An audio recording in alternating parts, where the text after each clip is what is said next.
Në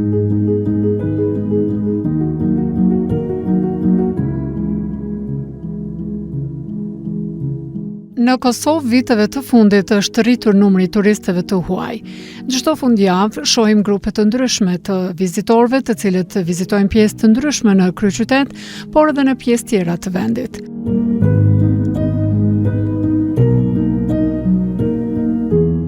Këtë ditë takuam në Prishtinë edhe një çift nga Filipinet, David Rafael dhe zonjë e tij Maria Luz Magdalena Nunes. Ata po kalonin në qendër bashkë me një shoqërues shqiptar të interesuar për të mësuar për Kosovën dhe pjesë të historisë së saj, që ju kishte dalë krejt ndryshe nga i pak informacion që kishin pasur. David i kujtonte diçka nga lufta e vitit 1999 në Kosovë, por jo më shumë. I have very little knowledge about Kosovo. What I know about Kosovo is what I would read in the newspapers, especially during the time. Kam pasur fare pak njohuri për Kosovën. Ato që kam ditur për Kosovën kanë qenë çka kam lexuar në gazeta, në veçanti në kohën kur këtu kishte luftë, por edhe për zhvillimet në fillim të viteve 90. Pata dëgjuar që këtu ka pasur një spastrim etnik, një gjenocid. Këto janë ato që kam ditur për Kosovën para se të vija këtu dhe shoh që tani vendi ka fituar pavarësinë, natyrisht duke pasur ndihmën e Shteteve të Bashkuara të Amerikës dhe të Kombeve të Bashkuara e trupave të NATO-s. Ja, këto tema i di për Kosovën, shumë pak. The help of the US and the other United Nations forces. So that's what I only know about Kosovo. Yes. Very little. Ai me sonjën e tij kishin nisur një turne të gjatë në rajon me thekse veçantë, kishin kurreshtje për vendet e ish-Jugosllavisë. Well, we actually wanted to see the whole Në fakt ne donim të shihnim gjithë rajonin. Kemi qenë të fascinuar me disa nga vendet ish Republika Jugoslave. Kemi qenë në vende të ndryshme. Udhëtimi ynë këtë herë përfshin vendet e Ballkanit dhe vendet ish Jugoslave. Kemi qenë në Sloveni, në Kroaci, në Maltezi, në Kosovë, në Maqedoninë e Veriut. Këto kanë qenë pjesë të këtij itinerari. Montenegro, Macedonia, and of course this is part of that itinerary. Por çfarë kishin mësuar nga ky rajon ata dy? It's very interesting because it's part of Europe. I mean, Është shumë interesant. Është pjesë e Evropës edhe kjo. Ne kemi qenë çdo vit në Evropë dhe mendoj se ajo që është shumë interesante në gjithë këtë pjesë të Evropës lindore është se këtu ka shumë kultura të ndryshme. Është një lidhje shumë e mirë midis kulturës së lindjes dhe perëndimit. Kjo sepse mendoj se kjo zonë ka qenë në sundimin e perandorive të ndryshme perëndimore, perandorisë hungareze dhe më parë edhe në perandorinë osmane, e cila ka qenë krejt ndryshe sepse është perandori muslimane dhe është në lindje. Kështu që është një kombinim shumë i mirë dhe një përzierje shumë e mirë në mes të lindjes dhe perëndimit në krahasim me vende tjera evropiane, thot David. Experience a time when you were under the Ottoman Empire, which is very different because it's more Muslim and it's more Eastern. So it's a nice combination. It's a nice combination of Ai thot se nuk e kishin menduar si të tillë këtë rajon. East and West, unlike with other European countries. You didn't imagine like that. Yeah, unlike with other European countries like Euro. Po, për dallim nga vende tjera evropiane që kanë pasur konflikte si Gjermania, Franca, Amsterdami e vende të tjera kryesisht në lindje, nuk mund të shohësh ndikime të kulturave të tjerëve. Kështu që në këtë rajon ka një përzierje apo kombinim më të mirë. So this one is a nicer blend. Ndërsa ngjashmëritë që kishin parë në Kosovë me vendin e tyre Filipinet, ishte habia e tyre që në Kosovë ka besimtarë të besimit katolik, sepse Filipinet dominohen nga qytetarët e besimit katolik.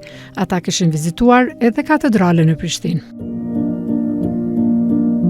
The Philippines in a way were predominantly Christian. Yes. Në Filipine shumica e popullsisë është katolike. Do të thosha mbi 85% e popullsisë është katolike për shkak se ne kemi qenë në sundimin e Spanjës, por një pjesë e filipinasve në jug janë muslimanë dhe kështu ajo pjesë e jugut të Filipinëve nuk u kolonizua nga Shtetet e Bashkuara. Pra për këtë arsye ajo zonë ka mbetur muslimane edhe sot. Ndonse ka përmirësime, atje ka ende disa tensione, ajo pjesë ende nuk është e integruar tërësisht në Filipine, ajo zonë muslimane është deklaruar shpesh se dëshiron të shkputet nga Filipinët të ketë një shtet në vete. Kjo nuk ka ndodhur, por as nuk është e integruar tërësisht ajo zonë e Filipine. Maybe it's not completely integrated yet to the whole Philippine country. Zonja Maria kishte vënë re lidhjet familjare në Kosovë dhe në vende të tjera që kishin vizituar në këtë rajon. I noticed that they're very family oriented. We always see. Kam vënë re se njerëzit këndej janë të orientuar shumë ndaj familjes. Shohim familje të bashkuara, fëmijë të vegjël e prindër në parqe. Kemi shumë parqe në këtë rajon dhe zona të gjelbruara në gjithë Ballkanin. Njerëzit në përgjithësi duken të dashur dhe ka një ngjashmëri me Filipinët. Edhe ushqimi është shumë i mirë këndej. Very much like the Philippines. Ah, The really? Filipinos, yes, yes. And the food also is very good. Ajo nuk kishte ditur më shumë për Kosovën para se të vinin këtu, por për vendet e Ballkanit kishte disa njohuri. Zonja Marie kishte pasur rezerva për shqiptarët dhe e pranon se atë informacion e kishte marrë nga filmat, me rolet e tyre negative në ato filma që kishin parë para se të vinte këtu. Not particularly about Kosovo, but about the whole of Balkans, yes. And it's Jo konkretisht për Kosovën, por për Ballkanin në përgjithësi kam pasur informacion. Është një kulturë e përzierë këtu. Po e pranoj, ishim pak të friksuar kur u nisëm për në këto vende, sepse shqiptarët nuk na paraqiten të mirë në filmat që kemi parë. Si në filmin Taken One me Liam Neeson, ku shqiptarët kanë rolin e trafikantëve me qenie njerëzore.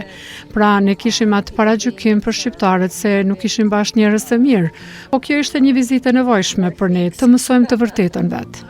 Yeah, but yeah, this is a nice surprise actually.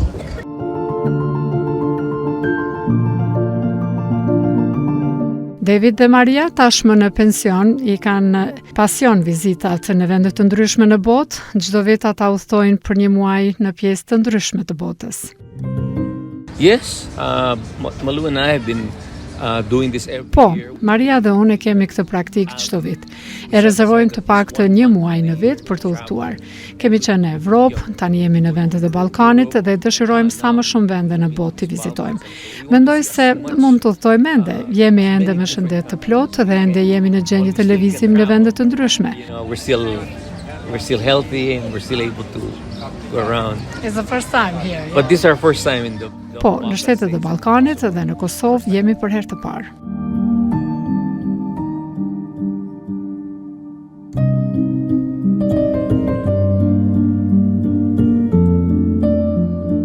Kosova është bërë vend atraktiv për vizitorë nga rajoni, Evropa, Azia dhe Shtetet e Bashkuara të Amerikës. Sipas Agjencisë Statistikave të Kosovës në Republikën e Kosovës në muajin mars të vitit 2025, krahasuar me muajin mars 2024, numri i vizitorëve ka pasur rritje për 2.2%, ndërsa net qëndrimit të tyre kanë pasur rritje për 8.8%. Prishtina ka numrin më të madh të vizitorëve gjithnjë, kurse numri më të madh të neteve të qëndrimit nga vizitorët kanë edhe qytete tjera si Peja dhe Prizreni. Shumë vizitorë të huaj kanë rast të vizitojnë pjesë të bukura të kulturës, historisë e të trashëgimisë tonë. Vizita e 2 filipinasve që takuam dhe shumë filipinas të tjerë në Kosovë mund të ndajnë mendime ndryshe në vendin e tyre ta shetutje, sepse Filipinët ende nuk e kanë njohur pavarësinë e Kosovës. Filipinët janë një bashkësi ishujsh që formojnë një shtet në oqeani, zënë një sipërfaqe prej 300.000 km2, kryeqyteti i Republikës është Manila, e gjuhë zyrtare është gjuha filipineze që nga viti 1794, ndërsa si gjuha arsimit dhe ekonomisë përdoren anglishtja dhe spanishtja.